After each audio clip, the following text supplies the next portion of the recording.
Critical library mismatch involving the patchw32 Library DLL. I'm Sophie Chen, a senior Windows developer, and I'll help you get your PC back to a stable state. Before we begin the manual steps for patchw32 Library, check the description for a tool to help maintain a clean system environment.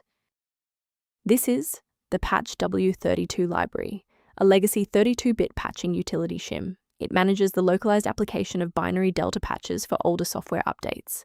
It facilitates the localized bit-level comparison of existing binaries and the unmanaged injection of updated code blocks without requiring a full file replacement. Understanding the file's role is a great start. Now let's look at replacing it. Since patchw32 Library DLL is an application-specific dependency for localized patching orchestration, you need to download the latest version of the software, throwing the error to properly register the library within its own folder. If the application still won't initialize, we need to shift our focus to how the Windows loader is interacting with the library. A full system restart ensures that no background processes are currently locking the patchw32 library file. A fresh boot allows Windows to reinitialize its library map from a clean state. Take a second to bookmark this page, or hit the like button before restarting. That way, you can easily resume this guide once your system has finished rebooting. If a quick restart didn't do the trick, it's time to look deeper into the system configuration. If you need to pause the video to find your settings menu, I'll be right here.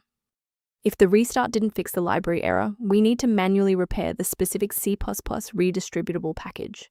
First, go to Control Panel, then select Programs and Features. Second, find every Microsoft Visual C++ redistributable, 2005 through 2022. Third, right-click each and select Change, then select Repair. If that fails, download the latest all-in-one VC++ redistributable package from Microsoft's website. Please note that for DLL files with numbers, the number tells you which version to repair. For example, 120 equals 2013.